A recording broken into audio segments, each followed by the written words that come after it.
Hey everyone, today I'm going to show you how to use AirPods 3 controls, how to pause the audio, how to skip songs, and how to activate Siri. It's pretty simple. First connect your AirPods, go to the settings, next select Bluetooth, and be sure that your AirPods have been connected. Moreover, you can tap on information icon and change settings. After you connect your AirPods, open the YouTube. Let's play the music. You can change the volume on your iPhone, up or down volume.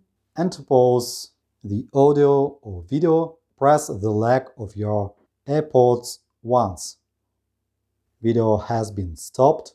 Press the leg once more. Press the leg of your AirPods twice. And we skip the song. It's the next song.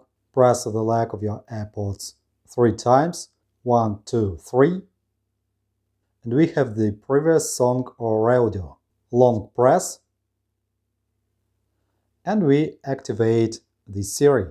Hope this video was helpful. Thanks for watching. Like, subscribe. Have a nice day. Good luck. See you next time.